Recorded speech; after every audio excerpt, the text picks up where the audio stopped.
Good evening, everybody, and welcome to another Photography Lockdown Live. He said very calmly indeed, what a faff we've just been having on the back end here, but never mind, there you go, these things happen. Is my mic a little bit loud? Tell me, folks, because looking at my levels here, they look wrong. If it's too loud or it's distorting, please just tell me. But all bit of distortion, lower the volume right, yeah, I thought as much. I do apologise. Bear with me if I can find the settings, and I can't. Where's the settings? Come on.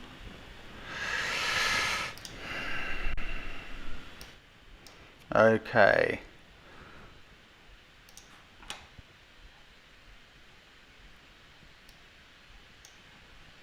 How's that, guys? How's that? Is that a little better? Is that a little better? I'm looking at my levels, it certainly looks a little bit better. Anyway, again, welcome to another Photography Lockdown Live. Sorry for the delay, sorry for the messing about. Oh dear, I completely forgot some very important things. Instead of getting here and being all set up and ready and calm and cool and collected, I've been going, no! There we go, that's what happens. So, yeah, a couple of little things I just want to say to everybody. Thank you so much to those of you who joined the webinars. You really made it rock, and I'm completely blown away by how well they went, and thank you everybody. For those of you who didn't manage to get a place or you missed it, I think the guys who came on webinars will agree that it really was very, very good. So in a few days time, they will be available again through the website. I'm going to be working on another one, a new one, which we should have out there very, very soon. Yeah, so that's really cool. Piece of news. I was riding around on my motorcycle this afternoon trying to get a bit of headspace, think things through. And yeah, we are definitely, this is official, going to continue with Photography Lockdown after the 12-week current period ends in 2 weeks. I've got a meeting with some very important people who I rely on hugely and couldn't do this without on Wednesday night. We've got 2 ways of thinking of doing it. We're going to finalise and decide on Wednesday, and then I think what I'll do is for you guys in the group, we'll have a little live in the group just to go through what's going on, and also I'd love a bit of feedback from you because you guys may think of things that I have completely missed. So yeah, I think we may have found a way to make it work, but it is going to rely strongly on you guys because it does burn a huge amount of time. More on that when the time is ripe. Oh yes, and thank you. I want to give a huge shout out to Kay Gill and 1 or 2 others who have been sharing links to things, and to some of you beautiful people who've made some donations to try and help keep this ball rolling. I so appreciate you guys doing that. As well as, of course, everyone who came on the webinar. So that's fantastic. I am truly lucky, moved, touched, and inspired to have you guys there. It's amazing. Right. So where are we going with this? Overcoming obstacles, I wrote down. Well, I was overcoming some obstacles this evening. And I think this week has been really tough for a huge number of you, because I can see there's been a bit of struggling. I've just been watching some of the conversations. I don't always comment, but you know, that's what it's all about. It's when we're feeling uncomfortable and struggling a bit and it's a bit painful, that's where we start to grow and get better, and things just start to work really. So you know, don't be shy. I want to give a huge welcome and shout out to all the people who posted a picture for the first time, and all our wonderful new members who've joined in. I was just delighted with that, and also for the warmth of all the comments you people put on that little post I did saying, come on guys, if you haven't posted anything, go on, give it a go, you've got nothing to lose. So thank you everybody. There are so many awesome images that didn't quite make it into the winners pile, but then there's only 6 that can. And there's also a huge number of images that I kind of had shortlisted to do a bit of feedback on, but there's just so many, there's no way I can possibly do it. So I had to thin them down. There are some fabulous images I'd love to talk about and give the photographers a shout out just because they're great pictures. I'm so sorry, I can't. There are just too many of us now. This is another thing we're working on, trying to figure out how we can help a bit more there. If your image doesn't get feedback, or I haven't chosen it, it doesn't mean I don't like it. It doesn't mean you're doing anything wrong. It just means that with 3,000 plus members now, it's it's a tall order. I'm trying to sort of now be careful. Emma's keeping an eye on things for me, and sort of like, oh, you've shouted out this person quite a lot, and that means you're great at it. So if I'm not shouting you out now, it's because I'm trying to give someone else a go, a crack of the whip. Okay, so we'll go straight into just having a look at some I wanted to give a bit of feedback to, because I want to try and help people as much as I can. And if I just go, this is a great image, because it doesn't really help those who are struggling so much. So please don't feel left out if I don't say anything about some of the really cool images. I've got a few at the end that I was juggling with in my feedback, in my, winners folder earlier. We'll do the feedback in a minute. Winners, question and answer. One last thing I want to address. I know there's a regular question. We know that the hashtag search on the Facebook group is not reliable. We know that. And so what I do every day is I go through and I have a look. I just have a look and I screen grab off the page anything that I think is going to be interesting to talk about. And I make my choices from those screen grabs, not from the hashtag search, because I know that I will miss things because it doesn't deliver stuff. When we progress forward beyond the current lockdown period, and we're going to find a better way to do it, but I'm not changing things now. I'm sorry, there's just too many things we've got to do. Right, without further ado, I think we should get into our feedback session. We're going to get straight into that. Let me just move this out of the way. Sorry, I'm managing my screens, as I said. I had a right old panic. Literally right up to pressing the button. Oh, if only you could see, it all looks so calm on the surface, doesn't it? Right then, let's go and find some pictures. Now, one of the ones I really want to talk about pretty much straight on is this one. I haven't got my folder ready. See, I told you things have been going horribly wrong. So that I can see the names a little bigger. Here we go, Christina. I'm sorry, I have to ask you, why didn't you enter this? Why didn't you enter it? I think everyone will agree.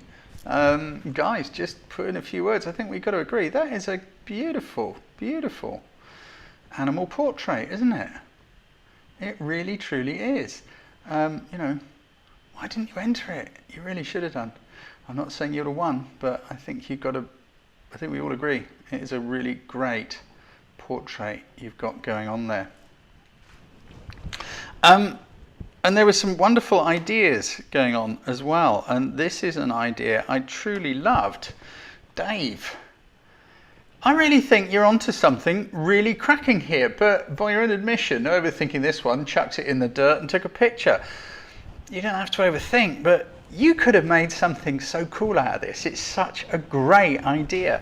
Just by maybe changing your camera angle, getting a bit lower, getting the light interesting. Guys, what do you think? Please throw in a few comments here, because I don't know about you, I really do think that is a great idea. I need to organise my other screen, sorry. Who thinks this is a really cool idea? It could have been something really exciting. Exactly, scorpions fighting, all the rest of it. It is such a good idea for a shot. But as you say, a bit more care, a bit of something, and I think you'd have had something really great going on. I really like this one from Ray. Why doesn't anything work? I'm not good with tech, am I? Ray Duffield. Yeah, putting light through a leaf and then having a bug on it. That is such a good idea. It's not quite coming together. I think maybe the leaf is a little too thick. We're not seeing quite so much bug, but we don't need to see tons of it. A bit more light coming through it. And it doesn't, is it sharp? Yeah, I think it is sharp. Facebook messes about with things. But it is a really great idea. I really, really like this. And I like the angle you've shot it at too. A really great attempt. I had to say something about that one. What do we got now? Sue Owen. New member. Welcome, Sue. I can see where you're going with this, and this has got lots of potential. This is a composition thing, right? I love those lines you've got going off into the distance. But what you've got to remember to do is always look all around the edge of the frame. Because look, this area on the right, where we got the bushes and the planks in the grass or something, it's too much distraction. If you could have kept your shot tighter just into your little toys with those lines going off into the distance, I think you'd have something. If you could have had the light behind them coming towards the camera, not really strong light, maybe diffused by a cloud, something like that, but a bit of light coming towards the camera, and you just kind of managed to get it in tighter so you could lose all that clutter going on around the edges, I think you'd be onto something, because it's a really great idea. It really is. As is this one. I think this is a fabulous idea. Peter, I really do. I just instantly got stopped by this. By the way, sorry, yes, I've got to say, there are going to be a few insects going through this one. I will try and remember to say bug alert, but I just warn you, not many, but there are a few bugs going on. This isn't a real snake, it's just a stone. But what a beautifully created shot. I love how you've built on things we've done over the course of the week, month, whatever it is. You know, using negative space. I really like the way you've composed that shot. The light is great. It's coming from sort of above and slightly behind, and that's what's putting those fabulous little, you know, shadows. I'm not sure what you got your pebbles on. Is it the edge of a table? Is it at the edge of a chair? I don't know, but it's a gentle texture, and it just works. I think it's a really great idea. The only thing I would have said, maybe just a teeny little bit more, where the pebbles are disappearing up in the top and the corner of the screen. Perhaps if we saw just a little bit more, it might have helped, but good effort, really good effort. Who have we got here? Sharon, I think it is, yes. Sharon, I kind of get where you're going, and I can see you've put in a lot of work, and I totally salute you for that, because, you know, it's putting in the work that makes these things happen and be good. And I love your idea, hen house visit. I think it's a little bit underlit. It's possibly a little bit too dark, a little bit too sort of moody. Perhaps it looks a bit underexposed, perhaps a little bit more exposure. I like the way you've got your light coming from one side and it's sort of blowing across, but maybe a little bit more side lit would have been better. Good effort. I just think you need a little bit more light. Maybe, you know, even a stop more exposure would have helped. But I love the work you've put into that, and that's what I wanted to draw attention to. You see how there's a different coloured light on the background, on your hen. You know, these are all things you can play with, guys, by using different coloured lights, different white balances within the same image. Don't go running off looking for ways to customize white balance in your camera on the same image. It's not a camera control, it's a photographer control. It's about using different coloured lights on things, but really, really good effort. Maybe a little bit more exposure. I think it's a really good effort. I don't know what you guys think. I think this was a really fun idea by Chris. I do think it's good fun. Look, I love the little sheep there, which has got his back turned to the camera and standing on the other two. It just made me laugh. It just made me laugh. The light's not bad. I like directional light, but the soft light kind of works in here, and I love that idea of bringing your mini beast in with the wool. Really great idea. The only thing to me, which is it's absolutely sucking the attention away, is that big area of blue right in the middle at the top. And I think I can see where you're going, woolly mountains or something, and blue sky in the distance. I get where you're going. Unfortunately, the blue is a little bit too distracting. Maybe if you could have done it the other way around and had like a little peak of in the middle with the wool and the blue on the edges, it might have helped a bit. But really great effort. Also, our little sheep in the foreground are not sharp. Now, I think more depth of field would have helped you here. If you could have had your depth of field, your block of sharpness running from the sheep right back to the wall, to the mountains. I think it would have helped. This is one of those occasions where a bit more depth of field would have really worked. But sea and sky, yeah. I'm just reading some of your comments, guys. Chicken run with sheep, yes, it is great.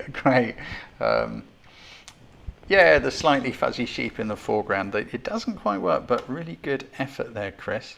Another really clever idea here.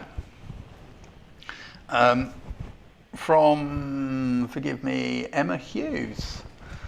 I'm loving the way you guys are using your laptops to create interesting backgrounds and things. It's just very, very creative. This is thinking like a photographer. This is using your first building block of photography.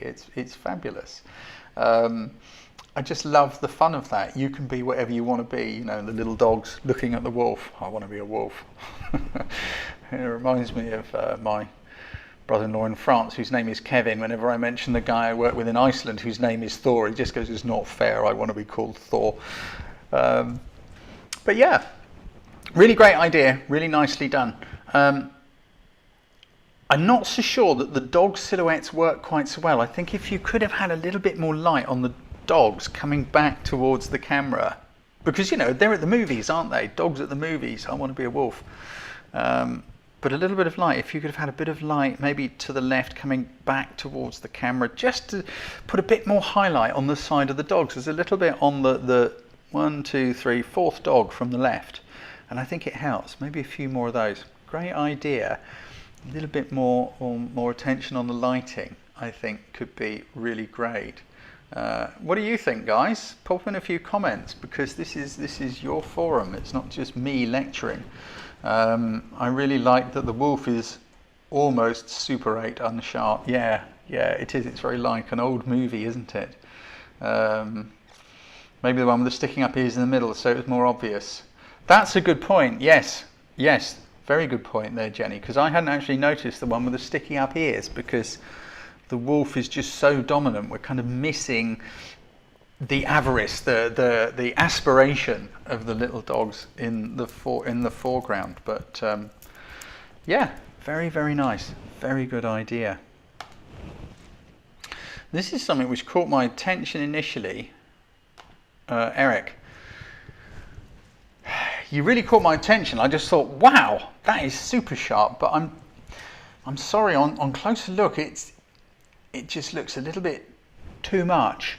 I don't know whether you had to crop that very, very heavily. It looks like it's an illustration. I'm not entirely sure if it's a photograph or an illustration. At a distance small, it's like, wow. But kind of when I got in, I just kind of noticed sort of a little bit raggedy stuff around the edges. Great colours, great composition. I love the angle and the shadow and all the rest of it. But I'm not sure. It looks more like a drawing than it does a photograph. So, and whilst I have nothing at all against drawings, I think artists are amazing people, because I can't draw for toffee. But yeah, it doesn't quite work for me. And I think it could be because it was heavily cropped. If you're here, Eric, I'd quite like to know, if you get a chance to write in there in a comment, was it cropped or not? Emma, if you wouldn't mind keeping an eye open for that, that would be great. What do we got next? We've got Judith. This absolutely stopped me in my tracks.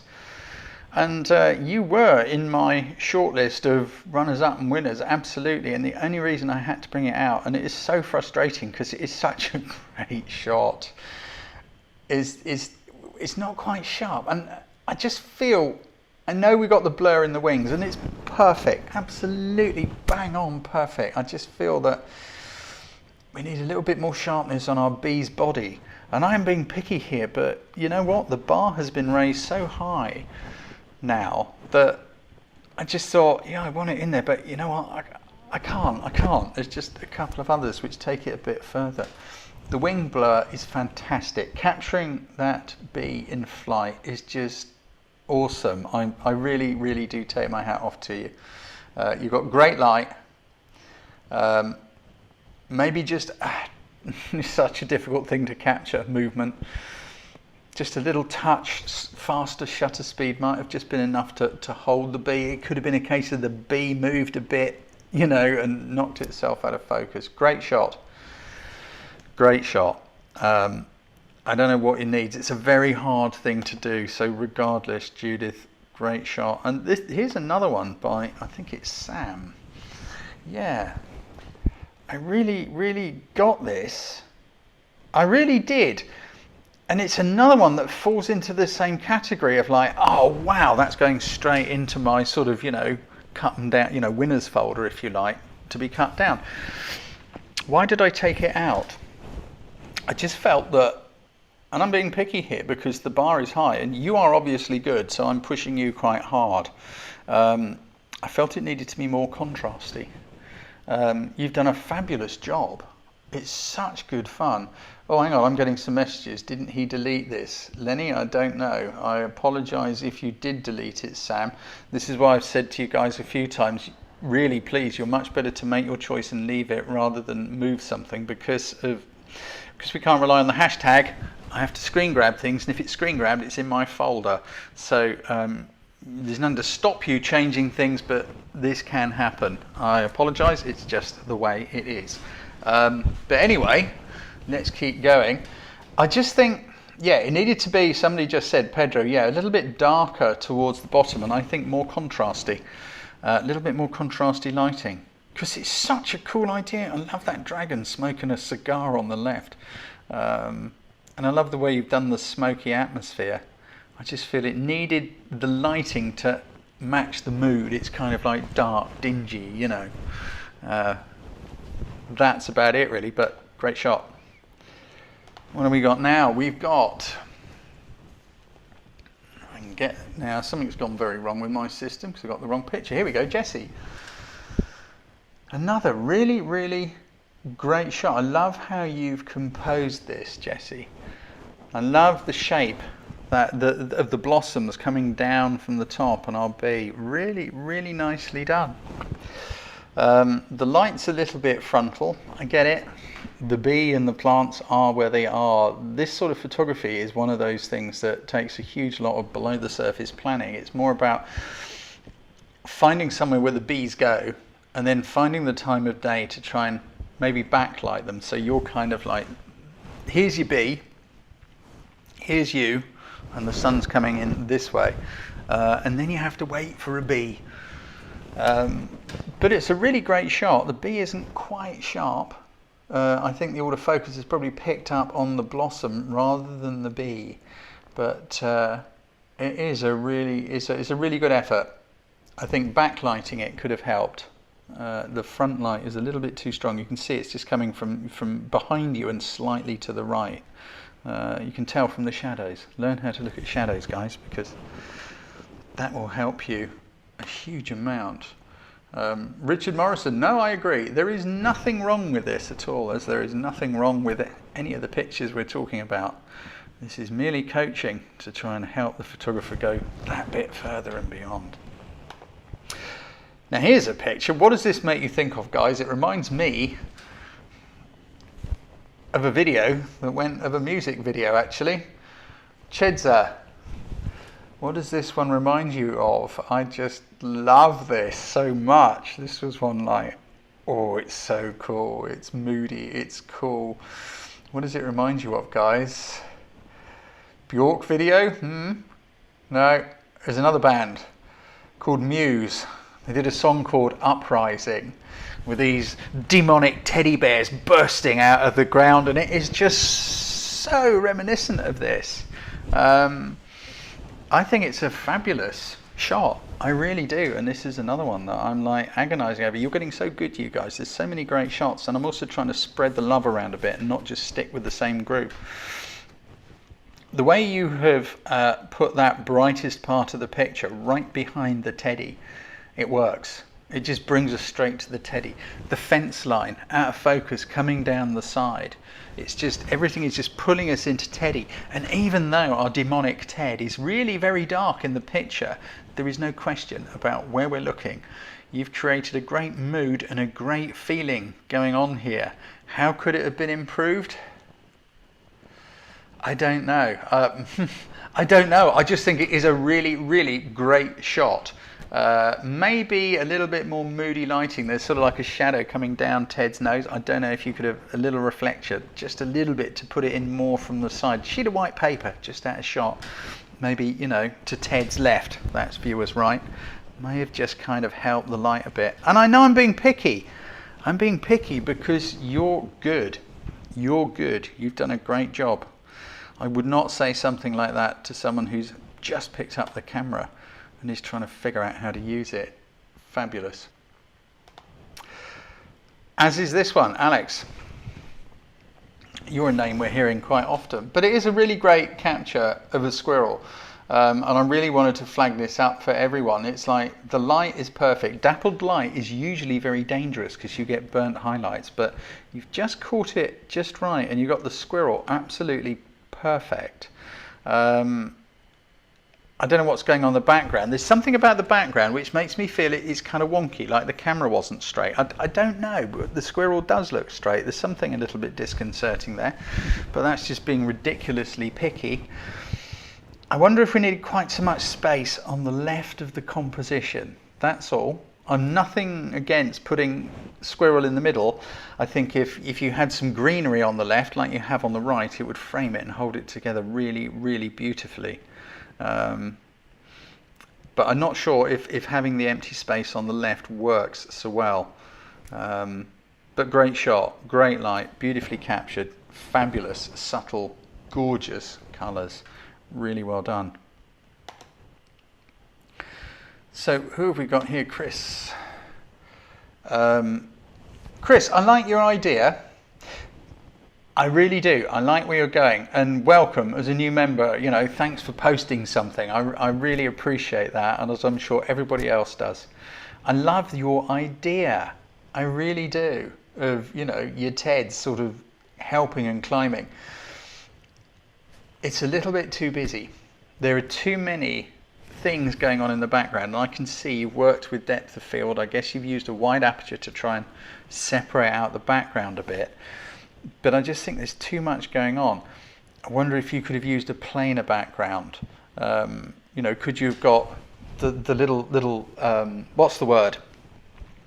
Stem, plant, whatever it is, and maybe cut a bit off and put it somewhere else, or brought it further away from the background. That would have helped. If you bring that the thing that the teddies are climbing in and brought it further away from the background and then sort of stuck it in the ground and propped it up, did the same thing again, you'd be able to make the background even more blurry, because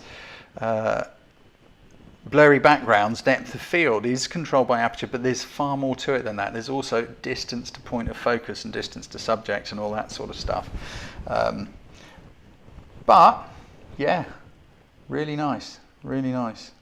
Guys, are you telling me that the live stream is freezing? I don't know. I'm seeing some notes. Not hearing anything from Emma, so I guess we're good.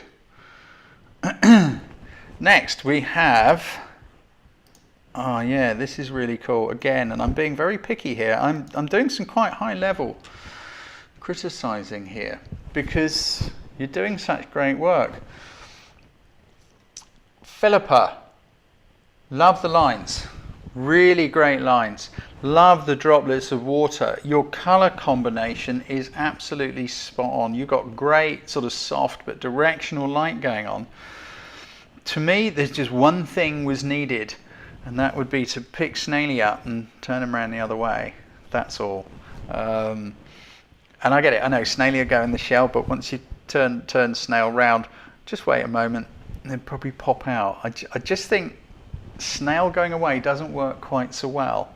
I'm being harsh because it's still a really great shot. It really is a great shot. Fabulously done. Fabulously done. I also want to give this one a shout out from Helly, because I just want to say, guys, look, it's taken on a mobile phone. You know, you don't have to worry too much about fancy cameras and things like that. It is really colourful, it's bright, it's powerful. If anything, it looks a little too bright and a little too powerful, Helly. I don't know if you have some filters going on in your phone, but it looks a bit over processed. It's a bit too colourful for my liking. But you've got a fabulous composition going on. You've got great use of complementary colours. It is a very, very powerful, eye-catching sort of a shot. But it just looks kind of over-sharpened and a bit over-processed. I don't know. I had a Huawei phone for a short time, but I'm afraid I got rid of it. I didn't like it. It's mostly because I didn't know how to control it. I'm not good with tech. It just looks a little bit overcooked. It just looks a little bit false. But a beautiful composition, great light, really nicely done. And if you ran a filter on it, don't. But great job. Here's another great job, which to me is just kind of not quite working so well because it's not quite sharp. Beautiful, beautiful use of colours and negative space. Really, really nicely done. I love those blues and the subtleness of the stems. I don't know if you pimp the blues a bit in post-production. They look a little tiny bit overdone. They might be natural, I can't comment. If you did pimp them, then I would say don't, just take them back a bit. You don't have to oversaturate. I love our little bee there. Little bee isn't quite sharp, but you know, I know it's difficult. If you could have had a little bit more depth of field, so like maybe in preparation, if you're looking at these flowers and thinking, right, there's bees buzzing around, I'm going to wait for a bee. One of the things you can do before you shoot it is to do some test shots. Make sure you've got front to back depth of field from the first flower to the last. Maybe you're already on your smallest aperture, I don't know, in which case you need to move back a bit and then try it again, and then you can crop slightly because distance to subject has an impact on depth of field. But if you already knew that you've got those 3 flowers sharp and then you wait for a bee, you don't have to worry too much about trying to focus because you're already there and you can just go click. You'd still be able to have the soft background. Yeah, but otherwise beautiful. I love the composition, I love the colours, and as I say, if you did pimp the colours, they look a little overdone. If they are natural, then I apologise, but they look like they've been boosted. And I kind of love this idea. I just want to try and give you a little bit of a hand along here. Craig, you're a new member, and welcome, and thank you for coming, and thank you for posting something. This is what it's all about. I'm not sure who Javelina is. I am guessing it's a child's program or character. I'm afraid I'm utterly lacking the parental gene. I love kids, they're brilliant, but and I can talk to kids for hours, aren't they amazing? But I'm just not parent material, I'm afraid. I really like where you're going with this, and the reason I wanted to have a little talk about it is there's 2 things really, composition and light. You're very much using the, you know, in inverted commas, rule of thirds here. And yeah, it kind of works. The only thing is, I think the flowers are too colourful. If you like, they're fighting with your little Javelina personality. Now that could work if the light was really great on Javelina. If you had a little shaft of light coming through the grass from behind and a little Javelina shadow coming towards the camera or something like that, then it could work. But because the light's quite flat, there's a little bit of a struggle going on and the flowers are sort of dominating. That's what I feel. Guys, what do you think? Just please, you know, pop in a few comments. I feel that initially I look at this and I see the flowers and then I notice Javelina, the wild pig, as Dolores has just told me. What do you think? Pop in a few comments, please. I'd love to know your thoughts on this, because just because I'm talking about it doesn't mean I'm right. You know, everybody has an opinion, and this is the great thing with photography. And also, while we're waiting for a few comments, thank you, Kim. It's like we hear of things like the rule of thirds. I'd say it's more of a guide than a rule, because many times we will find things that conform to this thirds grid composition, and it often works. It really does. We see it a lot. It's a great way to begin organizing things, but don't feel you've got to stick to it. I think maybe having Javelina down there without the flowers, that may have helped as well, because there wouldn't be this distracting thing. But great job, Craig, and thank you very much for posting and you know, giving it a lash. That's what it's all about. Hell, I'm giving it a lash trying to do live broadcasts and deal with the tech. I'm not good at it. You're only seeing the tip of the iceberg. You're only seeing the good bit. You're not seeing the panic that's going on underneath. I like how the marigolds complement the colours of the little pig. Thank you, Susan. Yeah, you see, everyone's got their own view of it. The flowers distract from the little pig. I love it, but for me, the flowers got my attention first. Yeah, okay. I'm actually looking to see if someone outright disagrees with me, because, you know, you're allowed to. But great shot, beautifully done. Lovely, sharp picture, great use of colours. Let's move on to another one here, which again, I kind of, it just drew my eye because I just like the simplicity of it, David Naylor. I really do like the simplicity of it. You've got some really simple colours here. We've just got the, you know, the brown, the green, the red and the white. You've done a really great job with the depth of field in separating your rabbit from the others, and you've only separated it a bit. You haven't made the other things completely blurry, and I really like that subtle use of depth of field, because if the others were very, very blurry, I'm not sure it would work quite so well. My only thing is, it all feels a little bit cramped to me. It all feels a little bit like waddled in there. Just a little bit of breathing space, I think, could have helped. Just a little bit.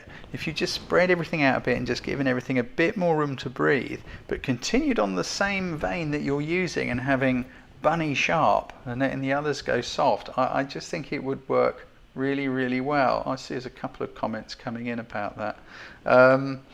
Yeah, just a little bit of space, but really nice use of colours, great use of light as well. The light's soft and directional, and yeah, great job. Just give them a little bit of room to breathe. What else have we got here? Now, here's a man after my own heart, Steve Bagnall. And I'm picking this up because I don't know if you did this as a bit of a giggle, but this could work. And I'm not just saying this because I'm a motorcyclist, but it is a good idea. You know, a motorcycle is a beast of a thing, okay? Motorcyclists, obviously, we're all compassionate beasts. You know, we're lovely men, really, but we are beasts. And I think you could have done more with this, Steve. I really do. I think if you could have found a way to capture something to do with, you know, the motorcycle, the bike, the knobbly tyre, the mud, all that stuff. I ride off-road as well as on-road. I'm totally into it. But I think you could have done more with it. I'm not sure. This isn't the shot that would really work, but it was a really good idea. I really do think it was a good idea. And I just wanted to call out on that because, again, these photo lockdowns, they're not about accurate interpretation of the theme. You interpret the theme any old how you like. That's up to you, as long as it's got a loose thread. I mean, if the theme is beast and, you know, you come back with something like, well, I don't know, it could be anything, couldn't it? I was going to say a house. Well, it could be a beast of a house. Do you know what I mean? As long as there's a loose connection. The interesting thing is how you think. That's what I'm all about. That's my job, to teach you the thought process, the creative stuff. Of course, I can teach you all that camera-related stuff, but there isn't that much camera-related stuff you need. It's all in my Ultimate Beginner's course, isn't it? Anything you need to know about the camera, light and composition, then there isn't much, trust me. Once you've learnt that and mastered it, there's not much else. People would have you believe otherwise. I disagree with them. It's having ideas and executing them. That is the key part. Learn how the camera works, learn how to compose, learn how to do light, and then have ideas and experiment with them. And I really liked your idea, but I think you should have experimented more, Steve. Let's have a look. What else have we got? Here's a lovely little idea. It's a lovely little idea from Mike. He's not quite sharp, Mike. And it's a shame. He's not quite sharp. It looks to me, I'm not entirely sure. Is it? I think the focus is on the window, on the edge of the window pane, rather than on the dog. I don't think this is a camera shake issue, you know, from movement of the camera. I think this is the focus is just in the wrong place. I don't know how you're focusing. I would recommend using single point autofocus so that you can pinpoint where you want to focus. I'd have popped the focus point probably on the dog's ear and then focused on that. If you're on full, complete auto everything focus, the camera doesn't know where you want to focus. This is another thing about controlling your camera. Autofocus doesn't know what you want in focus. It just makes its best guess, usually based on how contrasty the image is. What does it think is the most contrasty area, the standout part? I bet we've all composed a shot thinking, oh right, I've got a wide aperture, I want a blurry background, I'll focus it, and they go like, why is it focused over there? It's because the poor old camera doesn't know. You have to tell it what you want. Janet Cooper, use manual focus. That is another way. I don't often use manual focus. It is a way. If your autofocus is generally excruciatingly accurate, but again, it's choosing the right autofocus mode for the correct scenario, something so that they're appropriate for each other. Quite a few people have commented on the photo lockdown tutorial challenge videos. You know, when I'm there with my camera and I'm turning it around, I'm talking to you and I'm fiddling around on the front, I've seen quite a lot of people saying, well, what are you doing? What are you changing? What are you doing? I'm changing my autofocus mode, because when I'm in video mode, I prefer to use continuous single point autofocus, because then I can just concentrate on just letting it film that little inset so you can see what I'm up to. But when I'm taking the picture, I want it on single point, single shot, not single point continuous. So I'm continuously changing that little control. Autofocus settings are one of my top 5 things that you need to control, actually. Yeah. Great idea. The only other thing is that diagonal white line outside the window. It is just too strong. If that diagonal white line wasn't there, it would be a lot better. But the biggest problem is our poor dog is not quite sharp. We've got a really nice thing going on here from Dorothy. What do you think, guys? Come on, I'm going to throw this one open to you. What do you think this could have been improved by? Because we've got some great colours, beautiful colours. Lovely pin sharp shot. What do you guys think could help this picture a lot? And it's a great shot, Dorothy. It really is. Oh look, here we go. Look, I'm not saying anything, but look, we're having a few comments. Yeah, they're coming in. If you're watching, Dorothy, just notice what people are saying. Yeah, it just needs a bit more space. I think it just needs a bit more space. Somebody said the eye isn't quite sharp. On my screen it looks okay, but if the body's sharp, the eye should be sharp because it's all on the same plane. It could just be the shininess of the eye. I like the side view, I like the colours, I like the light, but it's just kind of like too tight.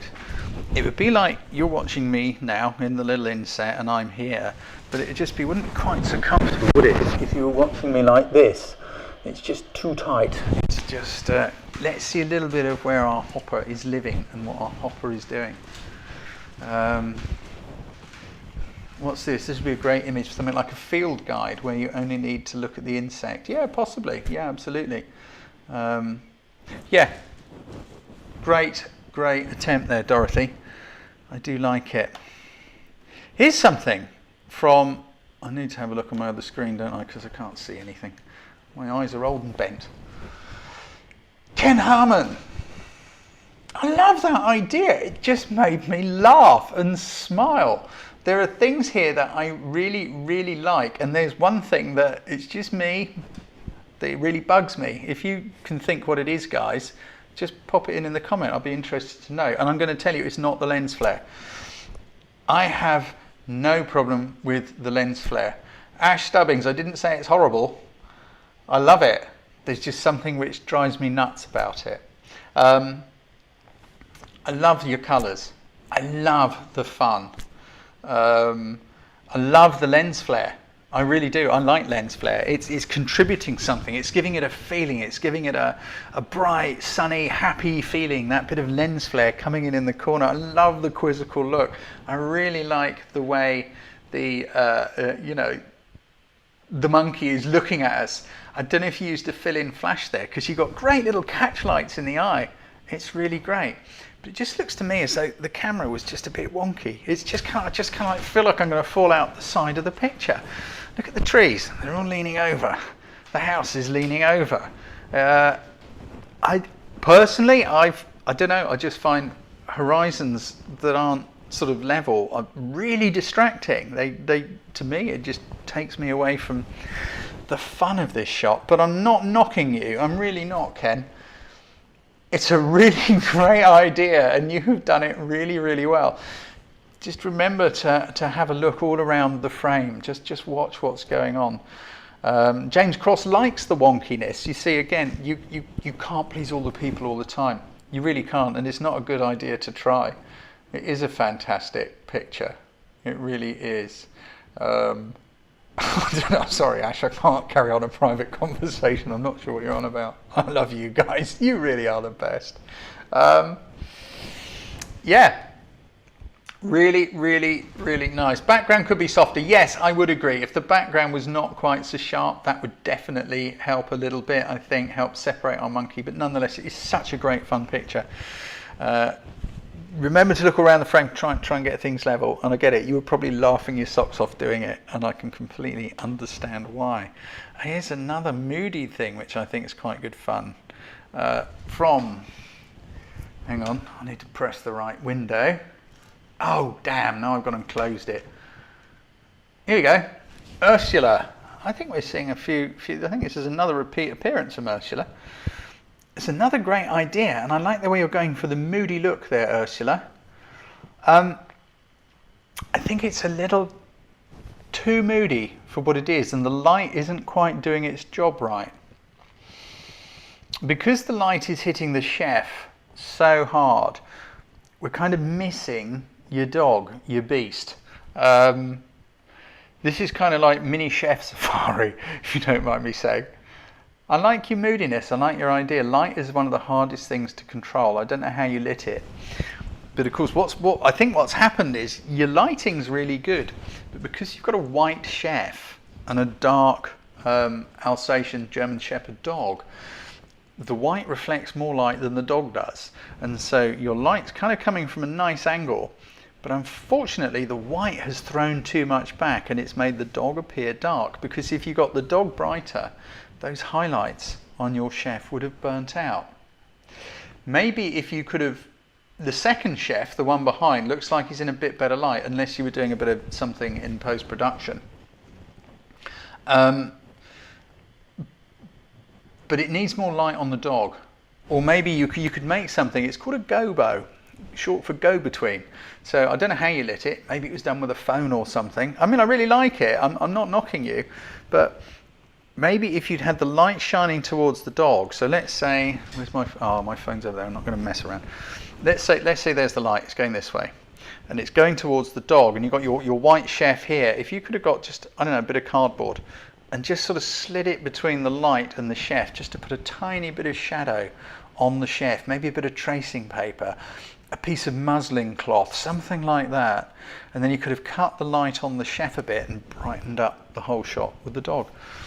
But, light is everything.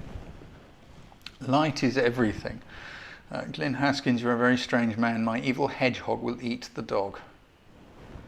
Anyway, light is everything, guys. And I hope you're noticing from, the whole photo lockdown experience, how much of this is you. I know you're noticing it. Some of you guys have only been around for a week or two. I'm sure you'll notice as you hang around for a while how little of this is camera related and so much is photographer related. These amazing pictures people are making in their own homes. Here's a really nice idea, again, which I just want to sort of look at and talk to you guys about, because I think it's a really cool idea. To me, there's something which is just a little bit distracting. Anyone want to comment? Anyone want to comment? I like the colours. I love the reflection.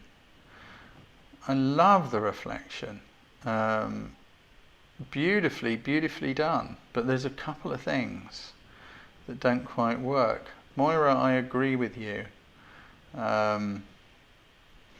Sorry, Trish. I thought it was a winner too when I first glanced at it. Yeah. Okay, there's a couple of things here. I think because our ape, our King Kong, or whoever he is black, it's just too dark. We need a little bit more light on King Kong. You could do that with a reflector, a piece of white paper, something like that.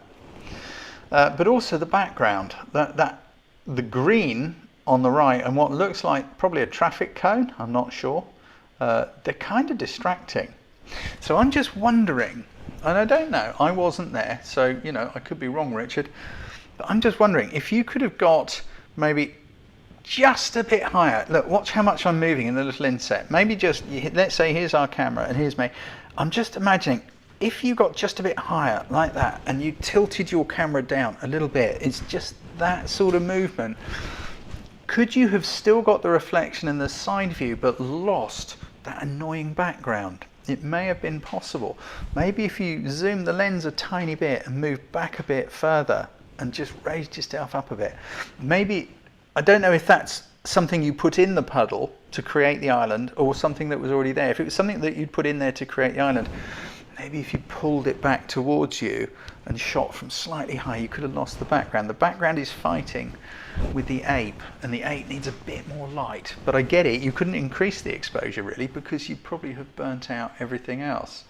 But it is a really, really, really interesting shot. I like your thinking there, I really do. Oh, look. I thought we'd have millions of these, and we did have a fair few. Emily, great cat shot. And you know, I get it, it's your cat and you love your cat. And I am so delighted that you have entered something. I really am. Thank you for doing that. I quite like how you've used your colours. You know, you haven't got lots of confusing colours going on. And I also know how unbelievably difficult it is photographing your pets and your animals. They always say never work with children and animals, and I don't. Because I think, had that pool of light that's behind your cat, if the cat had been in the light, now I know it's really hard to control a cat. Cats are independent, they're cool, they hang out, they do their thing. If the cat was in the pool of light, it would have made a world of difference. But because the pool of light is behind the cat and it's kind of spread out, it doesn't quite work. The other thing which I think may have helped you get away with it would have been if you could have made a cat noise, you know, got cat's attention. On the rare occasions I have photographed animals, I practice making animal noises. I'll tell you a story if you like in a minute. But you know, I have found that if you look at a cat and you go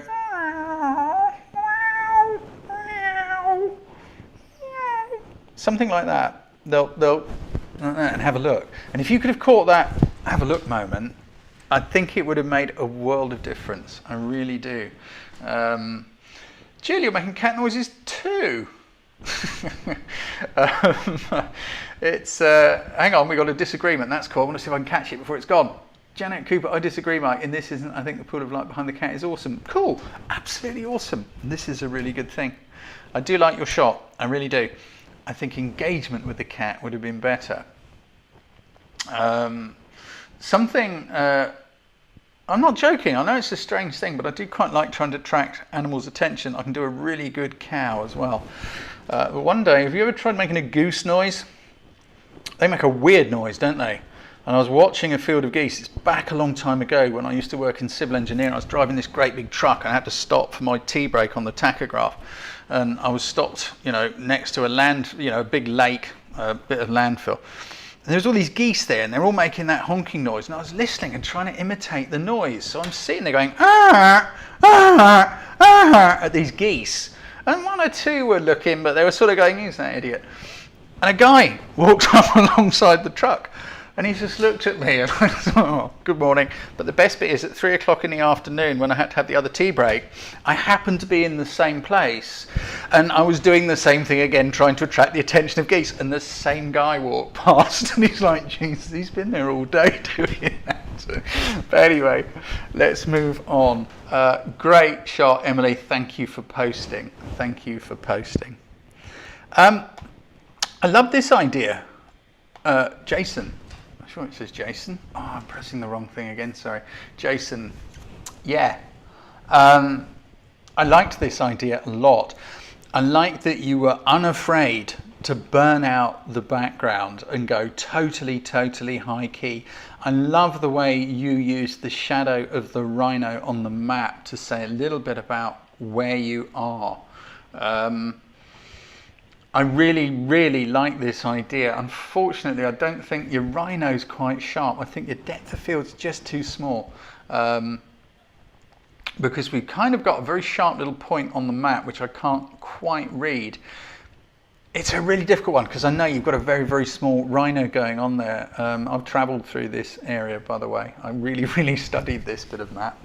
I love your idea. It hasn't quite come off. I haven't read it. Okay, oh yeah, we're in the Kruger course. Huge, great big place. I spent 2 or 3 days driving around the Kruger many years ago, just as I was deciding that I want to become a photographer. Through the window, grab shot of a rhino on a map. Yeah, I think maybe if we could have had something on the map which said a little bit more about where you are, a name, something like that. Maybe if it had said Kruger National Park or something like that, or just something to say you're in the Transvaal or something, you know, it would have helped. But I like the way you've had the courage to do that, the way you have. This is exposing for the subject. Those of you who aren't sure what I'm on about, exposing for the subject, not the whole shot. The whole shot. What Jason has done is he's got his exposure for the rhino rather than what's going on around. I don't know if you did a bit of As Your Father work in Photoshop or something, but I still like the idea. I really do. How are we getting on for time? Wow, we've been going an hour nearly. Oh yeah, now this is one that I struggled with so hard because it's such a lovely shot. I keep bringing out lovely shots, don't I?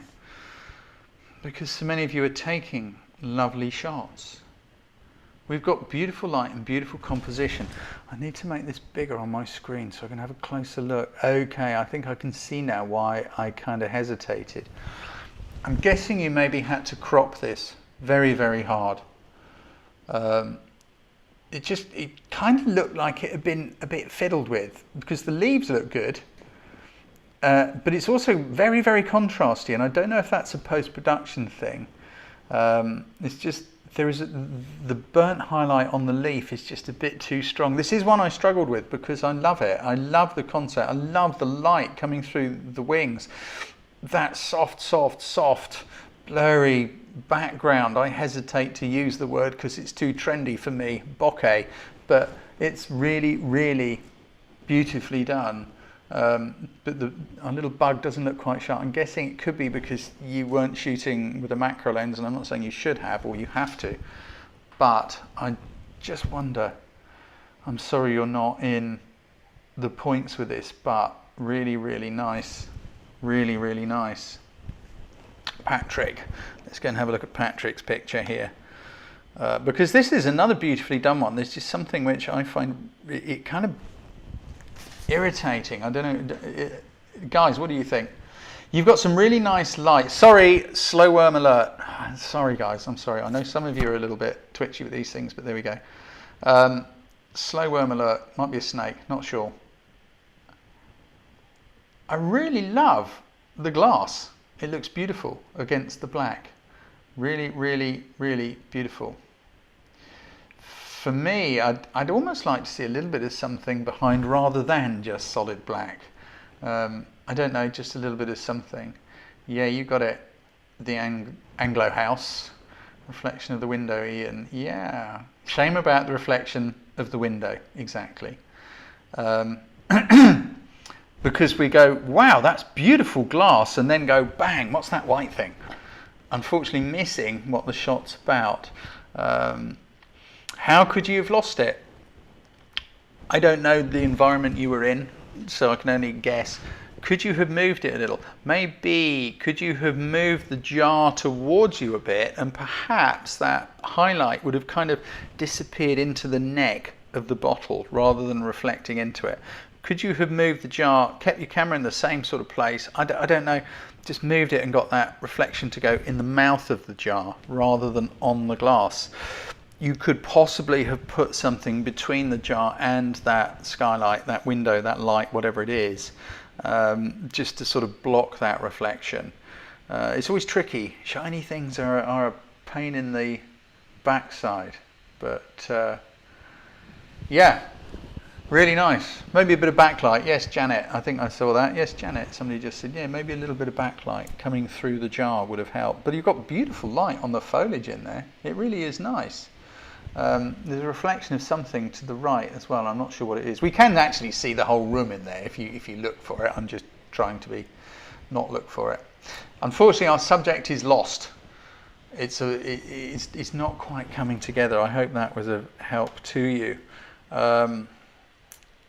What do we got here? We've got a shot here. I just want to have a little Logie.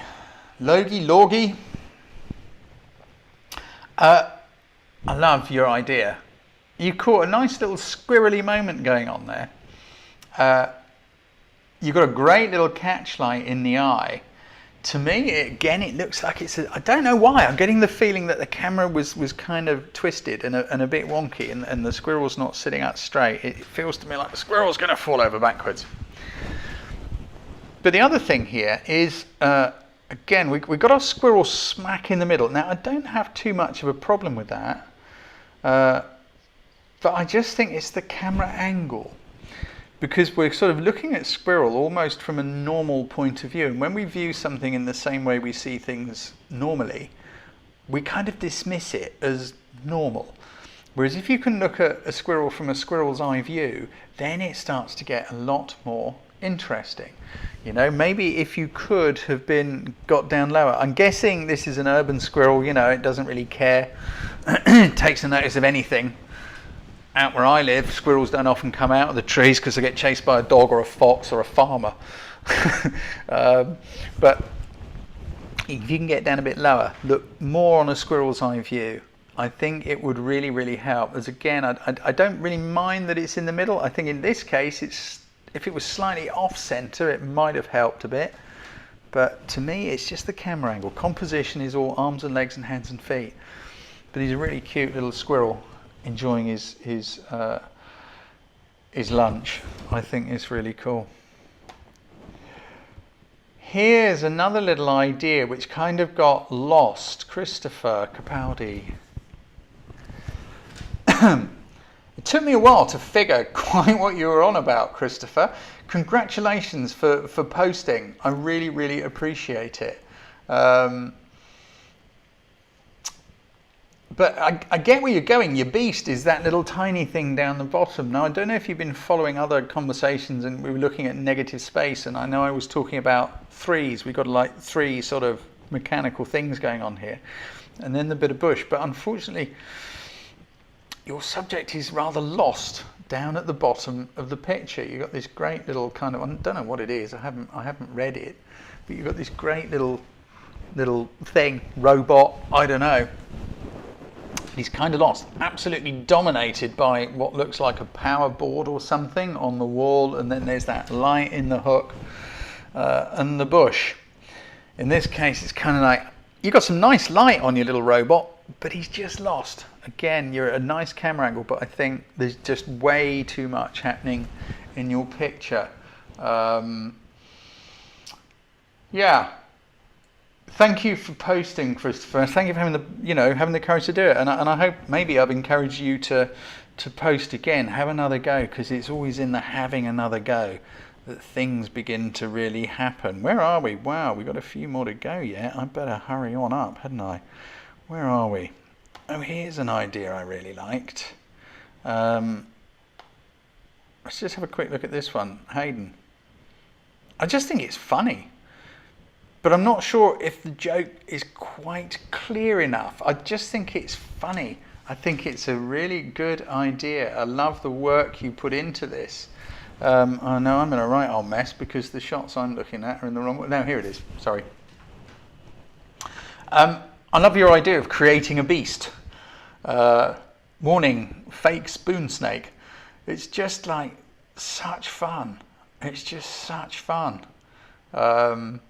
making the poster and everything. I love the eyes on your little snaky head. I think it's really wonderful bit of creativity to see that in the back of a spoon and to find a way to make it work. Really, really, really appreciated, Davey. There's not much I can say. Did it need something to make it work? Jill just said I didn't get the yolk. Wow. Did it need something more to make it work? I think the light's a little soft. I think you could have enhanced it maybe by having a little bit of light, again, more sort of from behind and to the side coming this way. I don't know. Maybe a very slightly higher camera angle. If you could, we'd see a little bit more of your spoon snake's eyes. But it is such a cool idea and it is such good fun. Yeah, maybe a little tilt of the spoon, something. Maybe not a tilt. I quite like the flatness, but I think camera angle up a teeny bit, it might have helped. But I love your creativity and your thinking. I think it's a really great idea. What else have we got going on in here? Here's another one I want to just talk about, Phil.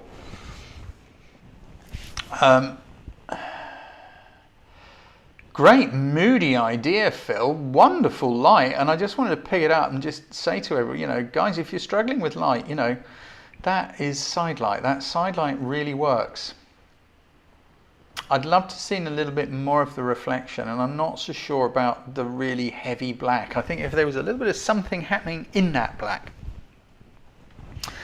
even if you'd managed to get, I don't know, just a little bit of, just a couple of stripes, just very, very subtle, little bloom of light behind the subject. And I'm giving you a bit of a push here, Phil, because again, you're very good at this and you need a bit more of a push than someone who's, just trying to figure out, well, how on earth do I, get the composition right and stuff.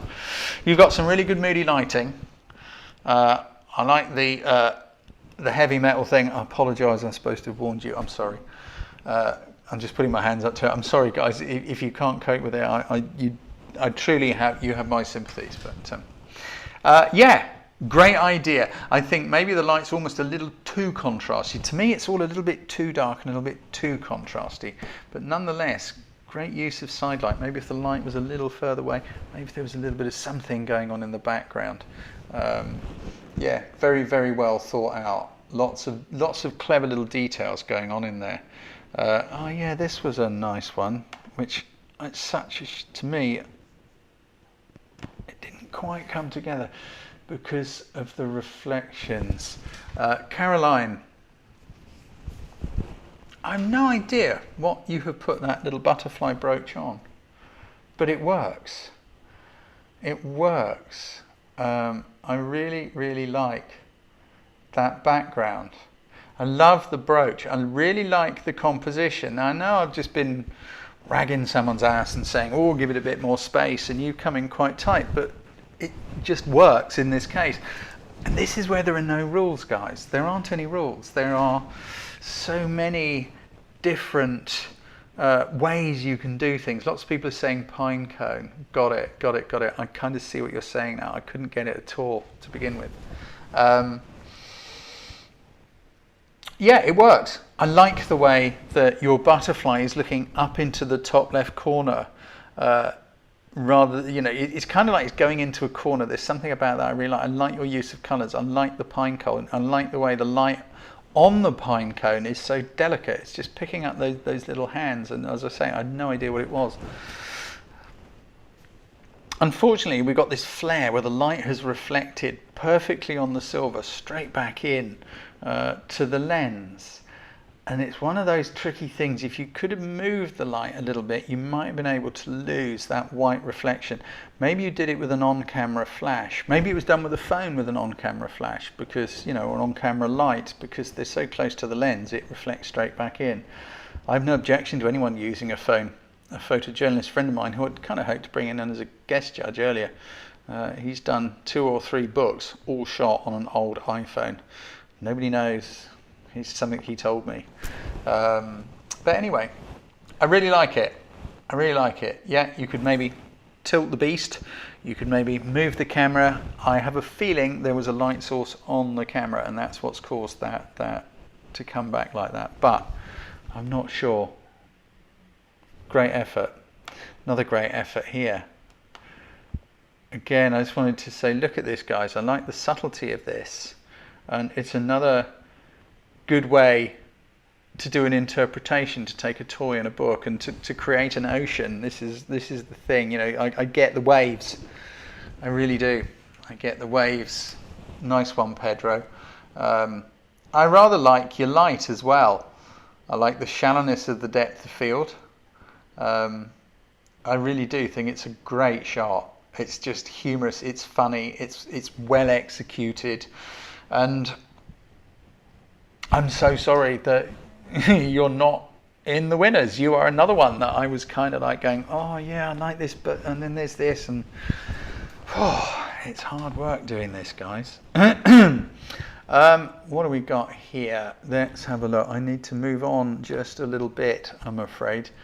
Here's something which I think is really kind of interesting, and it really caught my attention. Stephen Robson.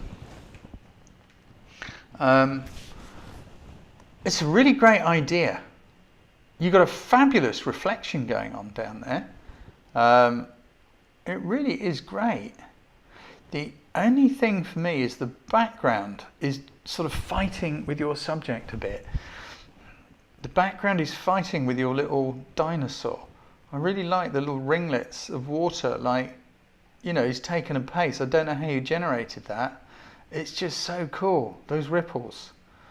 Yeah, were the ripples real? If you're watching, Stephen, you know, several people are asking. I do like it. I think maybe if you could have had some backlight, just hitting your dinosaur, it might have helped separate it from the background. If you could have had a slightly shallower depth of field to make your background a little more blurry. It looks to me like there's quite a lot of light on that background. If we could have had that light tilted more towards your dinosaur, it would have worked, because it's like the bottom part of the picture is just so perfect, and then it sort of gets a bit lost around the dinosaur's head. It's a great idea, so well executed. I love that reflection. How you did those ripples, I don't know. If you're watching and you can just tell us how you did the ripples, you know, obviously not if it's, you know, something a real trade secret and you may have to kill us. We don't want that, but great effort. Dorothy, I get where you're going, and I just want to try and help you out here a bit. I love the thought of the grandson's toy box, but it's a little bit too busy. It's just a little bit too busy. And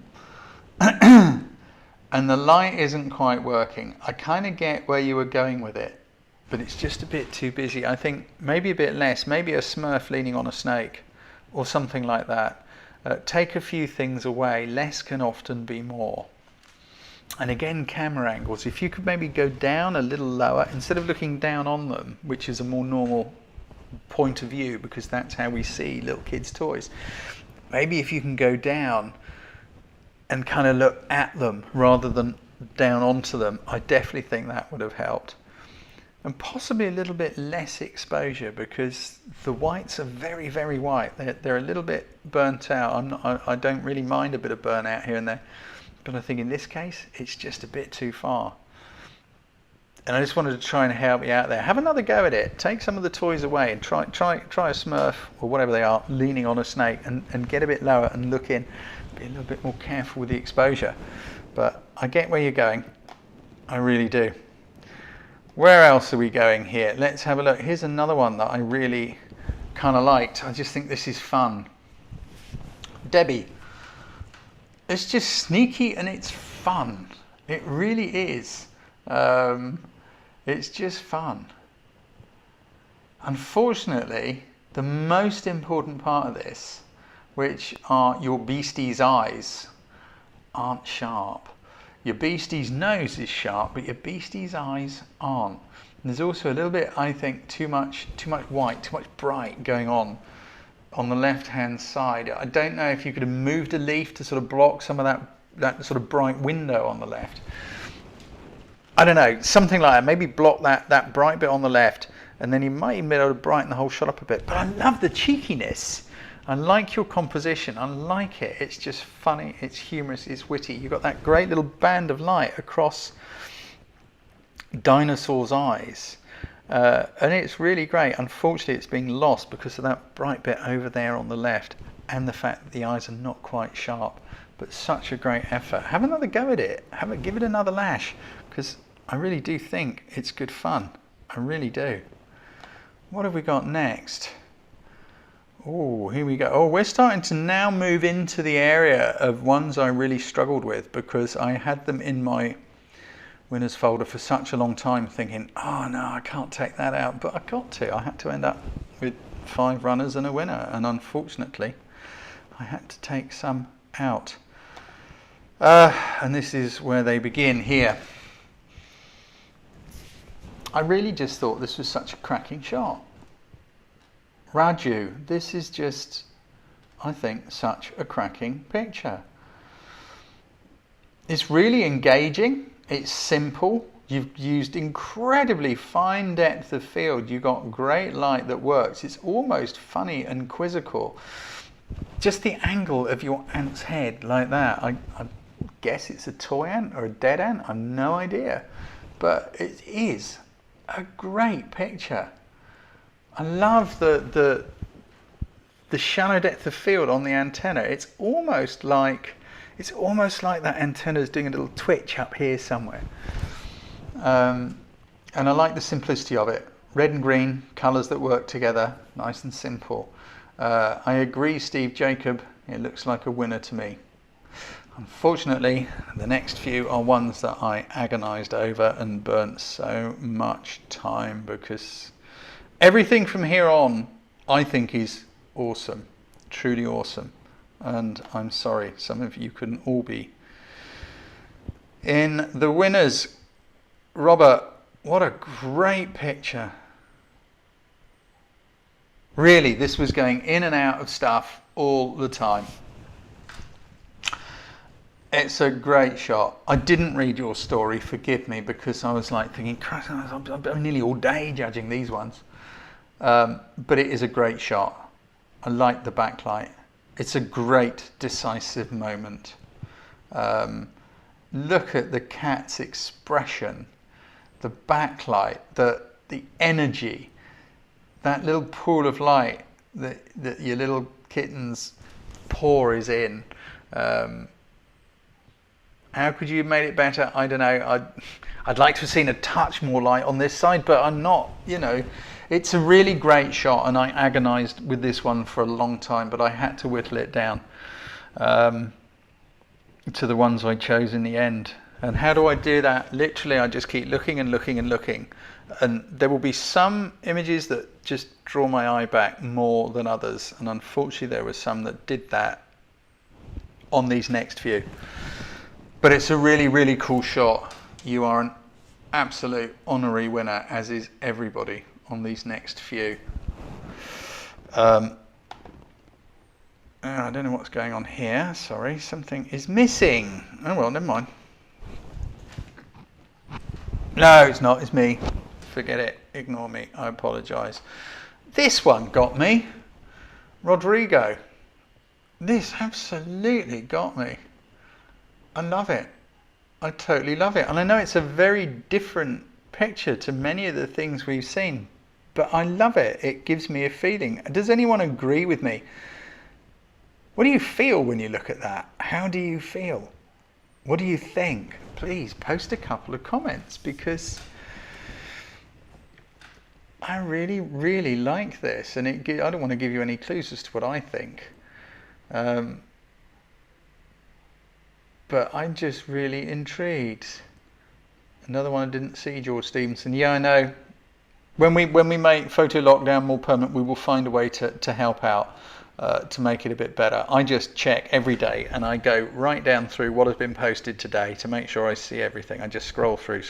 Oh, I haven't seen that one. What else was that posted? Yes, seen it. Yeah, it's great. Young again. Darkest Peru childhood memories. Not another motorbike. What do you mean, not another motorbike? Glenn Haskins, you should be ashamed of yourself saying such things. Like a child in the same place. I feel adventure. It makes me, it's just adventure. Okay, it's Paddington. I was never into Paddington. Never have been. I never really kind of followed the story. I know loosely Bear from Peru because a friend of mine is a artisan jam maker and marmalade and all that stuff. But I just like it. The light is great. You've got beautiful light coming through. Yes, there are burnouts in that background, but because it's so uniform, it doesn't matter. Because of the colours, the striking blue and red against that little bit of green, we go boom, straight to Paddington. Paddington's backlit. There's a great, gentle, soft quality to the light on his face, and it absolutely works. The angle, I was talking earlier to some of you guys saying, try, instead of looking down at something we always see from above, try shooting it from eye level or even below. By shooting from below Paddington's eye level, you've made Paddington a hero. You've made Paddington adventurous and powerful. The fact that he's got his hand on a V-twin motorcycle, I think it's a V-twin, could be a V4. I'm going to take it looking at the headlight shroud. It's probably a Harley. You've made Paddington powerful and adventurous, and this actually generates a feeling of excitement in me. The little waterfall fountain thing going on the right, I just think it's really great, and the angle you shot from and the light and everything just works. You were in my winners folder for so long, in and out. Fabulous, love it. Another one. What does this make you think of, guys? When you look at this, what do you think of? I know what it immediately makes me think of. I just think it is fabulous. I just think it's fabulous. What do you mean I've lost it? Lost it years ago. What do you think of when you look at this? Dunes, rush matting, elephants on the beach in Namibia. Yes, Jenny, yes, yes, yes.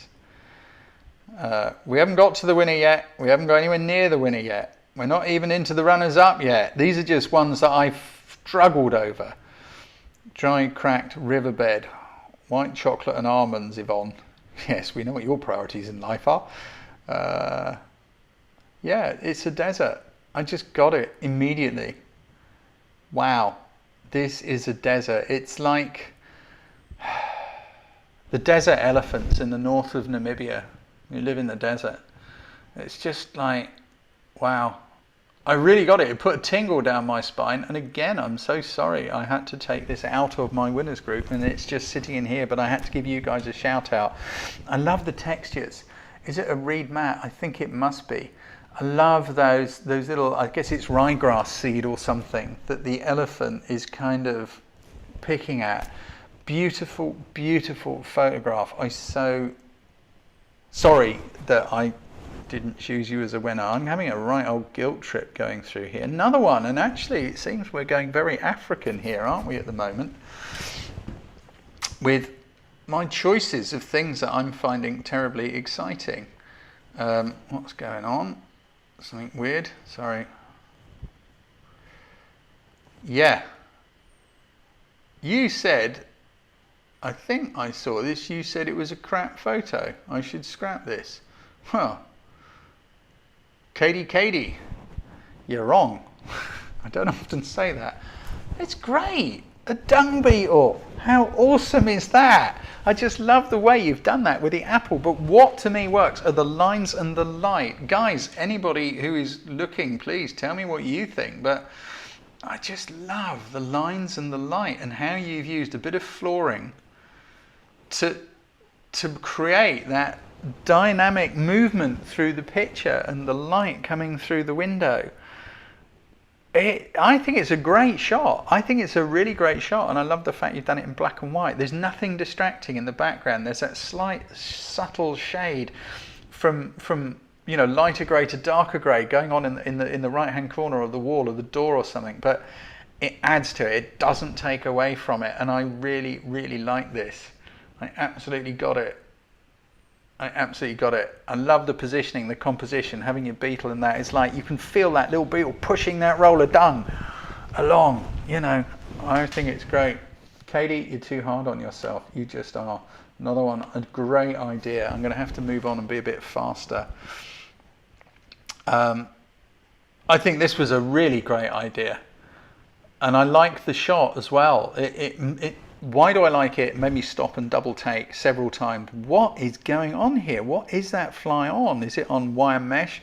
And it was only, I kind of got it as I read straight away when I read it. Yeah, it's on a television screen, hence you got your RGB pixels.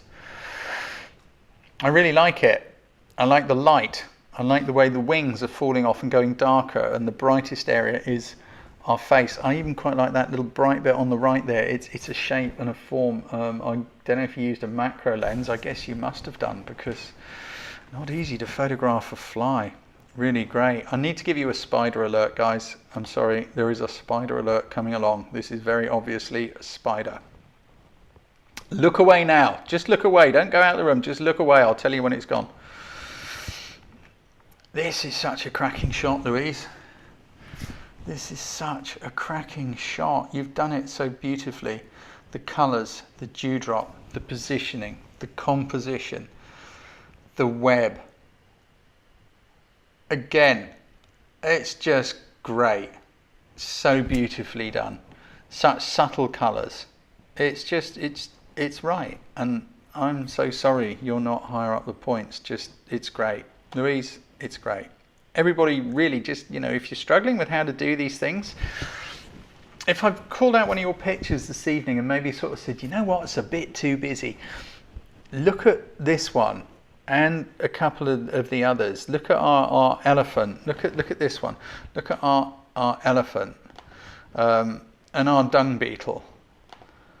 They're very, very powerful pictures. Nearly all the most powerful pictures are the most simple ones, because it's really obvious what you're looking at. I think that's a great sort of BBC wildlife type shot. I really do. Kim, another fabulously put together. Oh, sorry, spider's gone. You can come back. If you turned away, spider has gone. Spider has gone. Another beautifully lit, fabulously put together little thing. It's just so great. Hippos. It's so great, and I'm so sorry I haven't got you higher in the points. I'm going through that self-doubt thing even now, going, oh, maybe I should have, but I can't. I'm looking at my winners down there, and fabulous shot, beautiful light. If you're struggling with understanding light, look at some shots sort of like this. And when I say qualities of light, what's a quality of light? Look at the back hippo. You see there's a little highlight, there's a little bright bit running along hippo's back. And that's a highlight, and the light is falling off as it goes around. Look at front hippo with his mouth open and the greenery. Look how the shape, there's a highlight on the back and the brightness falls off coming around the body. That is what gives these hippos their shape and their form and their texture. Beautiful reflection. Kim, I've no idea how much work you put into making that happen, or whether it's just a little feature of your home. But either way, really, really nicely done shot. And love the rocks on the water. It is such a cool shot. We've got one more to talk about, and then we're going into the runners up, guys. Really. Interesting. Richard Morrison, struggling with your idea of emotion. Okay, cool. It's whether or not an image strikes an emotion within you. To me, like the elephant did, and I'm answering this question just because I want everyone to benefit. I'm probably driving you nuts, Emma, because you're probably going, oh, I've just put that one in there for you to answer in a minute. I'm sorry. And I guess to me, it's quiet, it's lonely. This strikes an emotion in me. I'm just trying to help. Sorry, whoever it was that asked me that question again. It strikes an emotion. In me, it's lonely. The negative space makes it lonely. The backlight makes it African because of the shadow coming towards. For example, that's what I mean. This one is not so much an emotion as just a great fun picture. This one here, sorry, with the hippo. As this one here is, John Tansey. Isn't that a great cat portrait? Look at those piercing blue eyes, that lighting. It is absolutely cracking, isn't it? I really do think this is amazing. I have to just say here, I know John Tansey, I photographed his and his brother's weddings. I think it was your brother's wedding, I can't remember. But I've known his dad for many years, and his dad is one of the people who is going to be working with me to try and figure out precisely how we keep lockdown group going later. But John, I didn't even know you were in this group, mate. I think that's a cracking shot. Such piercing blue eyes. Can't wait. Richard, stop being so grumpy. Piercing blue eyes, beautiful shot, great use of depth of field, great use of light, and it really makes you look on it. I would actually, again, like to see a little bit more space around the cat. I want to see cat's ears. I don't know what was going on. I think the crop's a little bit too tight, John, but I still love it. Such beautiful eyes. Maybe it's hunting the fly on the television. Could be, Loriana. Okay, so we are now into... I'm sorry, I now need to click something. I've got something wrong. Here we go. We are now into runners-up time. And as you know, as I've just said, I struggled like mad with all of these. We got a fly alert. Rob Law. I just think this is a really, really clean, clear BBC wildlife type shot. The light is delicate. We've got simple colours, and it just works. It just works to get that insect. I don't know, I think it's a fly. Beautifully positioned within the frame. Not absolutely, bang in the middle. It's not on a third. It's just beautifully positioned. The angle of the leaf, the delicate light, just picking out those little whiskers and hairs on that leaf, and that soft background. I'm guessing this probably was taken with a macro lens. But I can see that as almost see it as like a double page spread in a magazine or something, with text on the right. But really, really cracking shot, Rob. I really do think it is completely awesome. And next runner up. I love this. Such a powerful action shot. John Connolly. I'm absolutely gobsmacked with this. It's just, I can feel that bee's excitement. Jim Morrison, you're wondering about emotion. It's the angle of the bee. It's like he's kind of in a slalom flight, just kind of like, whoa, going off. Look at those pollen sacs. Absolutely amazing shot. How you captured that, I just don't know. But I just think it is absolutely amazing. I'm trying to read what you said because I can't be bothered. I need to open another folder up there. I'm not going to. I had no toy creature, but plenty of these guys in the backyard. This shot was probably more luck than skill. It's a combination of both, John. Luck absolutely plays an enormous part. With this sort of photography, it does. When you see amazing images, of animals on the prairie and all the rest of it, the wildlife photographers, they are the most patient people on the planet. They will spend weeks, sometimes months, trying to capture a specific bit of animal behavior. But the more effort you put in, the more you think about things, the more your luck increases. So you kind of knew these guys were buzzing around in your backyard, and then it was a case of finding somewhere to be, no pun, where they were buzzing around, because the light is great, and then capturing that shot. This to me is a real action shot. I absolutely love it. And just as I was struggling with some of those last few images as to whether to have them in the runners up folder, I was struggling with all of these as to whether to put into the winners folder, but there was only one. I think this is a breathtaking image. I think they all are, as indeed is this, another little bug. But how well done is that? Look how using that little brightest part of the picture trick and having that green fly in front of that little bright area, it's so powerful. There are so few colors in this, and it is so simple, and it works. Again, very shallow depth field, guessing it must have been shot on a macro lens, but I can't ignore these. They're just so beautifully done in such great light. Tony, I'm sorry I didn't read your name. Such a cracking shot. I wish I could read it, or the text is too small and I don't want to go opening other folders. Beautifully, beautifully done. Lovely spot of light. Lots of people are asking what lens you used. I'm going to guess it was a macro one. If you're watching, please pop it in. I love this one too.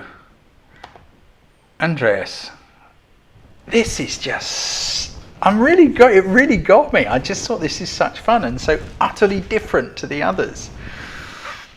It's just such a cracking picture. I can see that on the wall. The others I see in wildlife magazines. This one, I just see this as a picture in a frame on a wall or a poster or something. It is such a cool shot. The use of light, that almost little funnel of light coming across to your little china cow, which I'm guessing is standing on the edge of a piece of furniture, because we've just got hints going down through of that bit of furniture there. I just think it's incredibly eye-catching. It's such a simple picture. I am a simple boy. I like simple things, but absolutely cracking picture. Beautifully done. Congratulations, Andreas. I really love it. Fabulous use of negative space. As somebody has just commented, I just saw Robert Fred's utterly different. Sorry, I shouldn't have read that. Yeah, cracking picture. And again, our next one, I need to just say, if you don't like bugs and spiders, just turn away for a minute. I'll tell you when it's gone.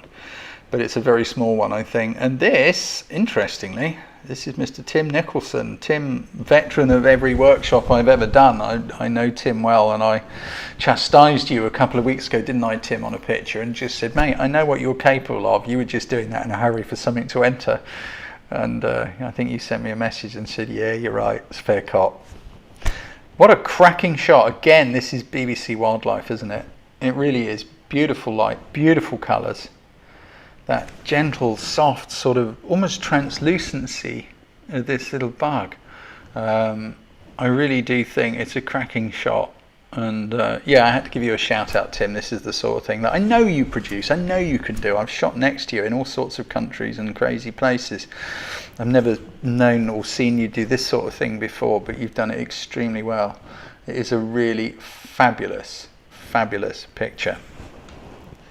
So, congratulations to all of our runners up. I look forward to meeting you on a webinar very soon. As I say, the ones we've just run sold out, and we're going to run them again in a week or two, so that you can come and join in, and I'm going to be making another one. But now, guess who didn't update his presentation? I told you everything was going wrong. Not the winner of PLD negative, but the winner of Mini Beast Safari. Apologies. This week, this one really got me. Michael, this absolutely got me. A wonderful, wonderful, wonderful picture. Beautifully lit. And a very different interpretation on the theme. Yeah, children really are little beasts, aren't they? They're lovely little beasts. But I don't know, what do you feel when you look at this, people? When you look at this shot? You know, it's just, the light is so gentle, the composition and the space. I just think it is, to me, this gives emotion. I'm sorry, I've forgotten the name. I'm bare of little brain here. But gentleman who was asking, I don't get the emotion part. Does this give you an emotion? Does this touch anything within you? Because it certainly does me. It has an emotional feel. Photographically, let's go through this layer by layer. I don't know whether that's a rug or what it is, but there's some great, gentle, soft textures. The light, where's the light coming from? It is coming from slightly above. If you imagine the top right corner of this photo, of this image, the light is coming from sort of somewhere up there, not down on finger level, but slightly above, but it's very soft light. I don't know what you use to light it, whether it's a window or something else, I don't know. But you can tell by looking at the shadows. Look at the little boy's hand. There's a soft, gentle shadow. It's soft light, and it works so well on that soft little hand. And your hand underneath, you know, the manly, powerful hand being so gentle. The light is what is creating that soft, gentle light, and the space around that quiet, negative space surrounding your hands. There's just the right amount of wrist and arm coming up into the shot. It's so eye-catching and powerful. And the use of the negative space, it's just the right amount. It's not too much and it's not too little. That little bit of empty space, to me, it engenders a feeling of quietness, of father and son alone together, and he's your little beast. And I'm getting emotional just looking at it, even though I don't possess the parent gene. I think it is a stunning picture, and I think you have all done some truly stunning and breathtaking work as you continue to do so. And I very much want to say an enormous shout out and thank you to all of you guys who entered stuff for the very first time. It takes a little bit of courage. Just keep going, and now we know this will continue into the future at some point, then keep going. I'm loving seeing what you guys are doing and how things are working out, and watching you learn and grow. So if I haven't made Emma go off in a furious huff because I've broken my own rules and answered some questions, let's have a look. What questions have we got? Post some questions, guys. We can spend we can do about 5 or 10 minutes and no more. That has gone on much longer than I expected, and I have to get the next challenge out very soon because our automated email system is going to be sending you an email, and you'll click the link and there won't be anything there.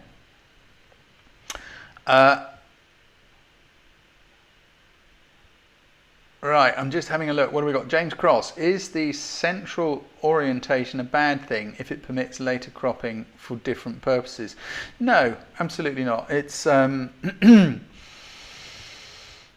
it's horses for courses. If you don't know what you want to do with the shot and you have a particular purpose, you're not sure what format, yes, give it lots of space, you can crop it. In shooting stuff for magazines, very often it would be a case of give it lots and lots of room, because then a magazine editor can cut it. They might think, I want it that way up with some text. They might want it across a double spread, or they might, in which case you had to submit like that. There isn't really a right or wrong. I prefer to do all my compositions in camera and just get it done in the camera. So it's like job done, and I can interpret it the way I want it in the camera. What else have we got? Any other? We haven't got very many questions. Tanweer, Mike, how to win without a cat or a bike in it? Don't be so cynical. Put a father and a child's hand in it. That's really cool. Okay. We haven't got many questions here, so that's really cool. I'm glad you're good with this. I'm just going to, I think, say we've kind of come to the end of our time. It's really cool. Silent Cougar, did you get a chance to think about doing a Patreon setup to keep the group viable? Silent Cougar, we are looking at different ways of doing this. And it would be premature for me to say what we're thinking of yet. As I mentioned right at the beginning, I want to give a huge thank you and a shout out to all of you guys who have been so supportive.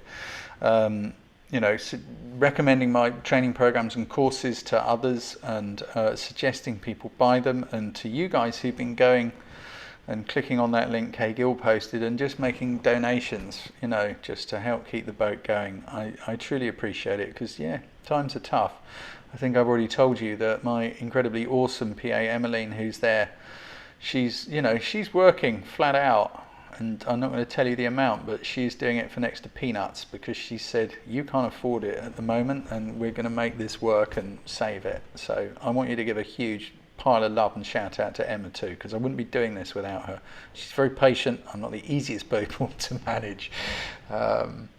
So yes, there will be a way to continue this group. Guys, don't get too hung up on it. I'm just going to say one last time, we've got 2 different plans to do it, of ways to do it. Keeping basically what we got in the same place, but we've got 2 different ways to do it. The tricky bit is, yes, it has to generate an income, because it takes a lot of time to run.